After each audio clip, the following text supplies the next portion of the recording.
देखो सबसे पहले मैं तुम दो बातें बताता हूँ, बस वही दो बातें याद रखना है, पूरा प्रॉफिट एंड लॉस से बिल्कुल आराम से लगेगा। ठीक, सबसे पहली बात है, देखिए हम लोगों की जो सीपी यानी कि आपको क्रय मूल्य दिया गया होगा, और यदि आपको क्या निकालना हो, एसपी निकालना हो, तो उसके हमारे पास कितने तरीके हैं? दो तरीके हैं। एक तो हमारे पास रेशियो मेथड है, मतलब फ्रैक्शन वैल्यू, और एक हम लोग डायरेक्ट परसेंटेज निकालने वाला। तो सबसे पहले पहला समझते हैं। जैसे मान लो मैंने यदि आपको क्रय मूल्य दे दिया, 200 रुपए दे दिया, और मैंने कहा 20% का लाभ हो रहा है, 20% का लाभ हो रहा है, तो आप लोग इसका सीधा सीधा एसपी बता सकते हैं। 20% का लाभ हुआ यानी कि 200 का 10% आएगा 20, 20% कितना हो जाएगा 40, यानी कि तुम्हें कितने रुपए का लाभ हो रहा है? 40 रुपए का लाभ हो रहा है। तुमने 200 रुपए की वस्तु खरीदी थी, उसमें 40 रुपए का लाभ कमाया, तो कितने का बेचा होगा उसको?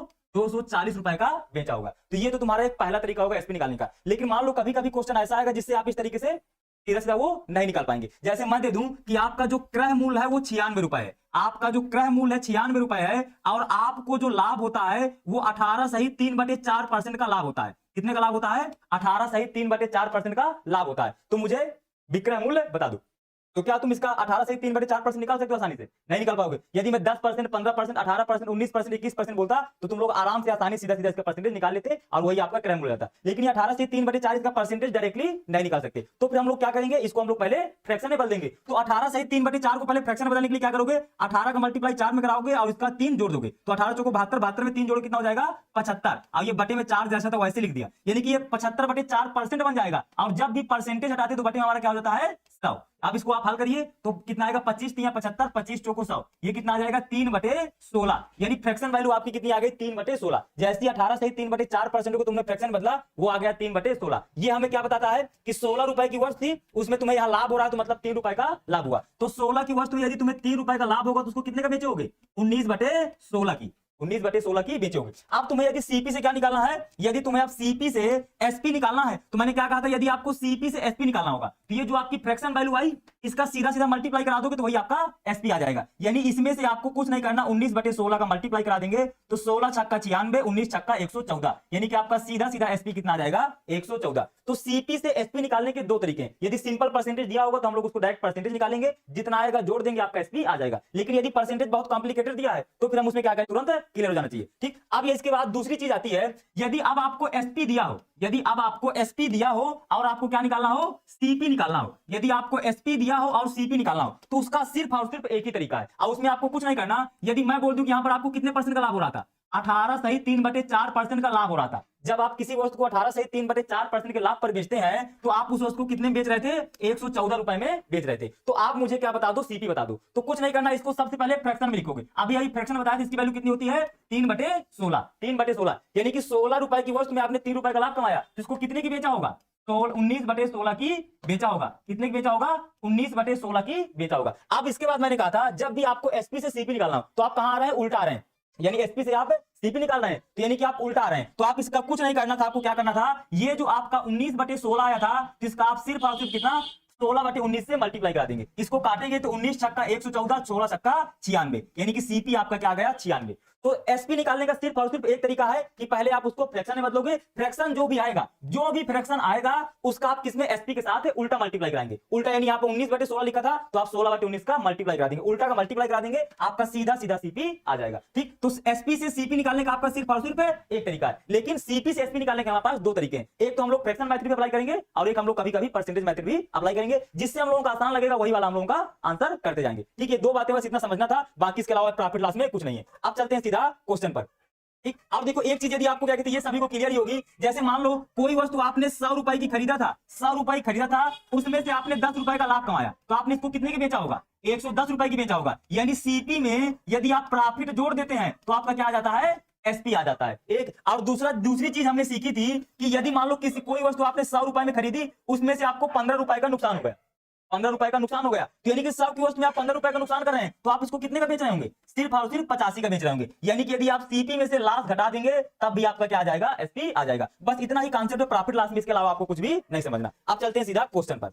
इस स्टेटमेंट को पढ़ना बहुत दिक्कत करता है। कह रहा 51 लाख में घाटे में बेचता है। 51 लाख में जब बेच रहा है तो क्या होता है? घाटा हो रहा है, यानी वो बेच कितने का रहा है? 51 लाख का बेच रहा है। ठीक है, तो यहां पर उसका कुछ सीपी होगा, लेकिन जब उसको 51 लाख रुपए में बेच रहा है तो उसको क्या होता है? कुछ घाटा होता है। ठीक, आगे बढ़ते हैं। जब वो 60 लाख रुपए में बेच रहा है, जब 60 लाख रुपए में बेच रहा है तो उसका जो लाभ है ना, पूर्ण घाटे का 8 गुना है। पूर्व घाटे का 8 गुना है। तो मान लिया यहां पर उसको कितना घाटा लग रहा था, उसको x रुपए का घाटा लग रहा था, तो यहां पर कितना लाभ हुआ होगा, इसका 8 गुना उसको लाभ हुआ, यानी कि 8x का लाभ हुआ। और ये सीपी तो आपका अभी भी वही रहेगा। अब यहां से जो मैंने आपको अभी अभी बताया था कि यदि आप यहां पर 51 में से, ये 51 लाख है, 51 लाख में यदि आप क्या कहते हैं घाटा जोड़ दें, 51 लाख में यदि आप घाटा जोड़ दें तो ये क्या बन जाएगा, आपका सीपी बन जाएगा। और यदि ये 60 लाख में आप बेच रहे हैं और इसमें से आप यदि प्रॉफिट घटा दें तभी आपका सीपी बन जाएगा। यानी ये दोनों सीपी को दोनों को आपस में बराबर कर सकते हैं। तो आपका कितना आ जाएगा, 51 प्लस x बराबर 60 माइनस 8x कर सकते थे। इसको इधर ले जाइए तो कितना हो जाएगा आपका 9x, और इसको उधर ले जाएंगे तो कितना हो जाएगा 9, यानी 9 से 9 कैंसिल हुआ तो x का मान कितना आ गया 1। यानी कि जब आप 51 लाख में बेच रहे थे तो आपका 1 लाख का घाटा लग रहा था, तो आपकी वस्तु कितने की रही होगी, सीधा सीधा 52 लाख की रही होगी। बी पार्ट आपका आंसर आ गया। तो ये तो मैंने आपको ये सिर्फ लाइन समझाने के लिए लिखी थी, अदरवाइज आपका आंसर किस लाइन में देना था, सिर्फ और सिर्फ आपको इस लाइन में, एक लाइन में इस क्वेश्चन का आंसर दे देना था। ठीक, क्लियर इतनी बात सभी को।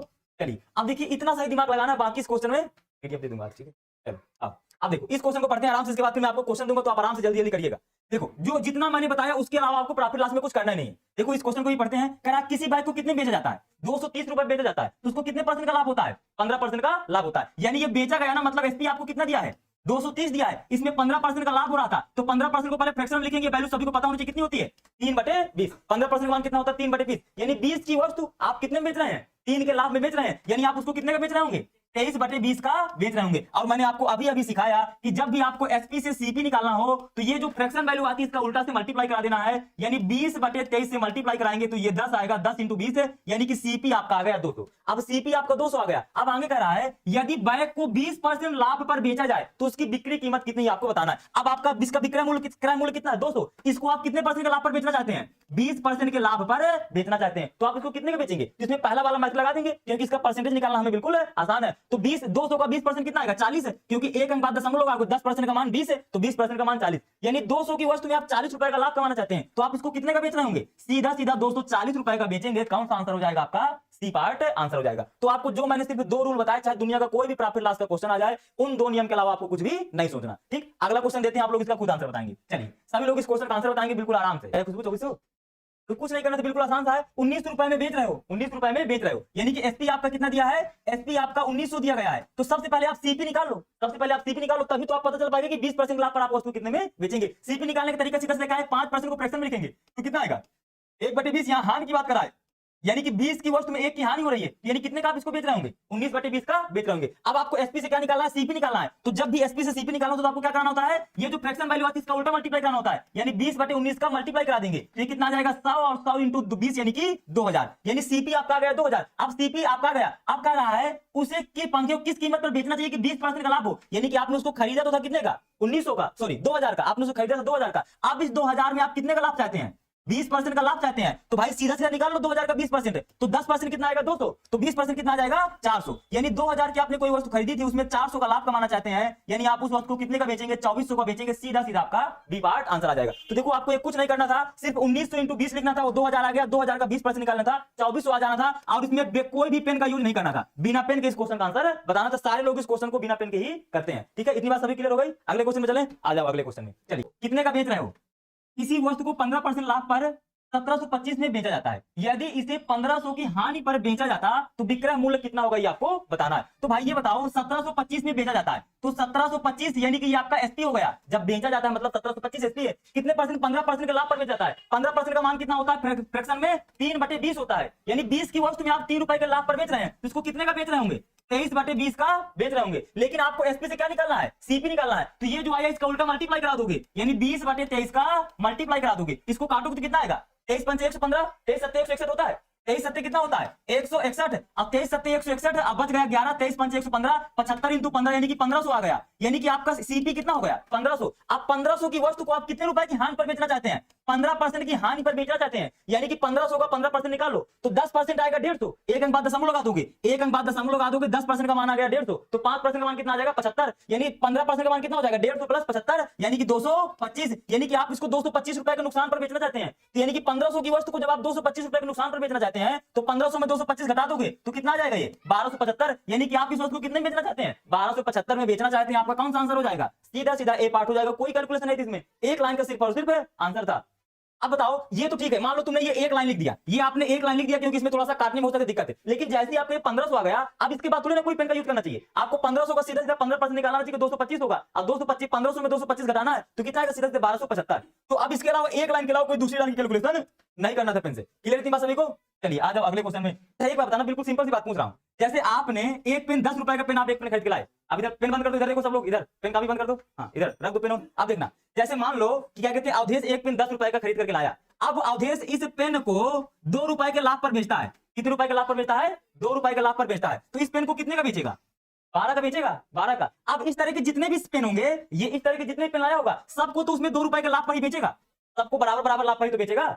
ठीक है, तो जब क्या कहते हैं, यानी कि इसका मतलब क्या हुआ कि जब एक ही वस्तु है, अब जब उसको तुम सेम सेम रेट में खरीद रहे हो तो सबको सेम सेम रेट में तो बेचोगी, यानी कि एक में जितना लाभ होगा उतना ही 5 वस्तुओं में लाभ होगा, उतने ही परसेंट 10 वस्तुओं में लाभ होगा, उतने ही परसेंट चाहे जितनी वस्तुएं हो, जितना एक वस्तु में लाभ हो रहा होगा उतना ही तो हर एक वस्तु में लाभ हो रहा होगा। यानी कि यदि इसमें बात करें तो इसमें आपको कितना परसेंट लाभ हो रहा है, यदि 10 का आप दो निकालेंगे तो कितना परसेंट का लाभ हुआ, यानी 20% का लाभ हो रहा है। यानी कि आप जितने ही पेन बेचेंगे सभी में तो आपको 20% का लाभ होगा। तो चाहे आप एक पेन का निकाल लें, या चाहे 100 पेन का निकाल लें, चाहे 500 पेन का निकाल लें, सब में तो आपको 20 से 20% का लाभ होगा। इतनी बात तो सभी क्लियर है ना? ठीक, तो यही तो चीज वो बोल रहा है, यही तो चीज वो बोल रहा है कि यदि आप देखो, जैसे यहाँ पर 10 पेन है, एक पेन आप 12 रुपए का बेच रहे थे, यदि एक पेन आप 12 रुपए का बेच रहे थे, तो मैं कह दूं कि 60 पेन आप कितने, 60 पेन आप क्या कहते हैं, सॉरी 5 पेन आप 60 रुपए में बेच रहे थे, 5 पेन आप कितने रुपए में बेच रहे थे, 60 रुपए में बेच रहे थे। तो जाहिर सी बात है ना, 5 पेन आप 60 रुपए में बेचेंगे, एक पेन का वो है। तो यदि मैं आपको ये ना देता, क्या कहते हैं, एक पेन जो आप 12 रुपए में बेच रहे थे, ये ना देता, मैं सिर्फ ये कह देता कि 5 पेन आप 60 रुपए के बेच रहे हैं, तो क्या आप ये नहीं बता सकते कि एक पेन कितने का बेच रहे होंगे?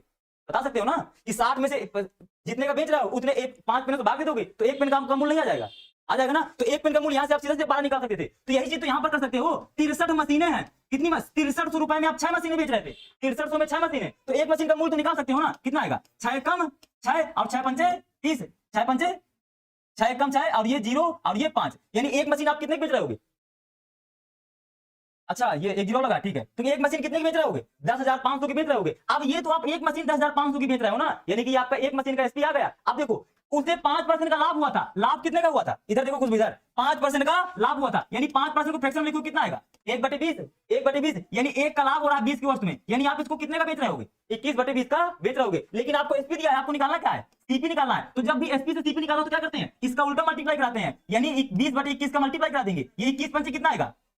21 पंचे 105, यानी 500 इंटू 20, यानी कितना आ जाएगा? 10,000। यानी एक वस्तु का एसपी सीपी कितना आ गया? एक वस्तु का सीपी आ गया 10,000, एक वस्तु का सीपी कितना आ गया? 10,000। अब आपसे क्या कहता है, यदि वह 15% का लाभ अर्जित करना चाहता है, 15% का लाभ अर्जित करना चाहता है, तो इसका 15% निकाल दो, 15% कितना आएगा?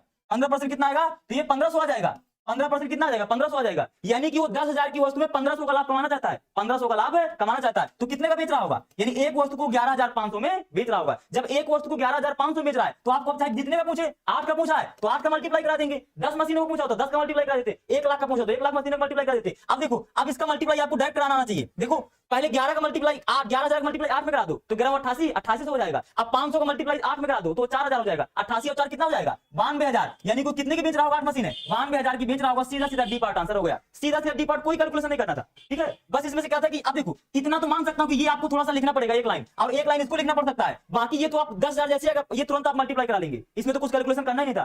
तो आप लोग पता है, आप लोगों की समस्या बस वही है ना कि आप लोग चीजों को बेसिक तरीके से सोचते ही नहीं है।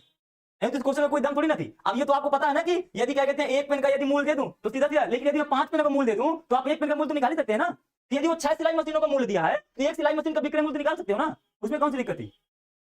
बताओ, है तो पुराना क्वेश्चन ना, इसमें बस उसने क्या कहता, अभी तक एक चीजों का विक्रय मूल्य देता था, अब एक चीज का क्रय मूल्य पूछ लेता था, अब उसने 6 का दे दिया तो भाई अब 6 का दे दिया, तुम एक का निकालो ना, इतना तो 6 का भाग देना तो हम लोग सीखे ही है। ठीक है, तो चीजों को बेसिक से रिलेट करो, बाकी क्या कहती मैथ में है कुछ नहीं, दम कुछ होती नहीं है। चलो अब अगले क्वेश्चन में, रीमा ने 2160 में 48 वस्तुएं बेची है, 2160 में 48 वस्तुएं बेची है। ठीक है, 2160 में यदि 48 वस्तुएं बेची है तो क्या हम लोग ये पता कर सकते हैं कि एक वस्तु कितने की बेची होगी? तो 2160 में हम लोग 48 का भाग दे दें, ये कितने से कटेगा? ये सबसे पहले इतना बात तो पता है, 6 से 100% कटेगा, क्यों? ये 8 छंग 48 है, 6 का क्यों होता है, यानी कितना आ जाएगा? 36 आ जाएगा। इसको 8 से काटोगे तो 8 चौको 32 है और 8 पंच 40, यानी आपका एक वस्तु का एसपी कितना आ गया? एक वस्तु का आपका सीधा सीधा एसपी आ गया 45 आ गया। यदि एक वस्तु का एसपी 45 आ गया तो आपको इसमें क्या हो रही थी?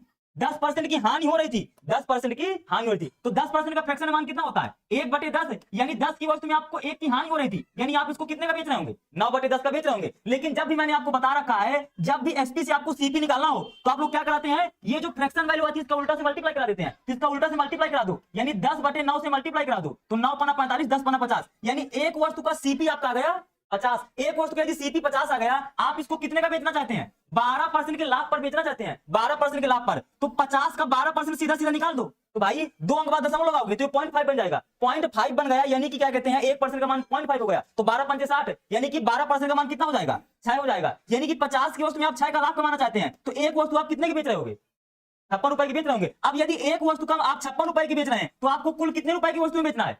2016 की बेचना है। तो आपको यदि 2000 जितने के आप बेच रहे हैं उसमें से यदि आप एक वस्तु के मूल्य से भाग दे दें, तो क्या आपका वस्तुओं की संख्या नहीं आ जाएगी? तो इसको भाग दो, कितना आएगा? सबसे पहले यदि इसको 8 से तो कट जाएगा, 8 से कट जाएगा, तो पहले 8 से काट देते, 7 8 56 आएगा, 8 दूना 16, 4 आएगा, 8 5 40 है, और ये 8 दूना 16, इसको 7 से काट दो तो कितना आएगा? 7 3 21 है, और 7 6 42 है, यानी 36 वस्तु यहाँ जाएगा, सीधा सीधा आपका डी पार्ट आंसर आ जाएगा। इसमें कुछ करना थोड़ी था। जब भी आपको कभी कोई कंफ्यूजन हो तो आप ऐसे सोचो ना, यदि क्या कहते हैं कुल आपको 50 रुपए की कुल वस्तुएं खरीदना था, 50 रुपए की आपको कुल वस्तुएं खरीदना था, और एक वस्तु का मूल्य कितना है? एक वस्तु का मान लिया मूल्य 10 रुपए है, तो आप 50 रुपए में कितनी वस्तु खरीदे होंगे? 5 वस्तु खरीदे होंगे ना। तो कैसे निकाला? जितने रुपए थे आपके पास उतने रुपए में आपने एक वस्तु का भाग दे दिया, तो आपका जितनी वस्तु आ गई उतना गया। तो यहीं पर तो यहाँ पर करना था, एक वस्तु का मूल्य 56 रुपए था, आपको 2016 रुपए की वस्तु खरीदना था, तो यदि एक वस्तु 56 रुपए की मिल रही है तो 2016 में कितनी वस्तु मिलेगी? 2016 में 56 का भाग दे दोगे तो 36 वस्तुएं मिलेंगी। सीधा सीधा आंसर आ जाना था। ठीक है, तो मतलब इस क्वेश्चन में था थोड़ी ना कुछ। अब देखो इतनी इससे आसान कैलकुलेशन कहां हो सकती है? इसमें तो कोई कैलकुलेशन है ही नहीं है, सीधा सीधा हर एक चीज डायरेक्ट कर जा रही है। ठीक है, तो सभी लोगों को इस तरह मतलब जल्दी जल्दी आंसर आना चाहिए। ठीक है, मतलब जहां पर अब जैसे आपने यदि इसका कर लिया 45, अब ये 45 अब 10/9 करने के लिए आपको पेन का यूज नहीं करना चाहिए, सीधा सीधा आपका कितना आ जाना चाहिए? 50 आ जाना चाहिए। अब 50 का सीधा सीधा 12% 6 जोड़ के 56 आ जाना चाहिए। अब 56 में आपको 2016 का भाग दे देना चाहिए, यानी कि आपको सिर्फ और सिर्फ एक लाइन ये लिखना था और एक लाइन आपको ये लिखना था, और इन्हीं 2 लाइनों में पूरा आंसर आ जाना चाहिए था। ठीक है, क्लियर थी बात सभी को? चलिए तो अगले क्वेश्चन में चलो।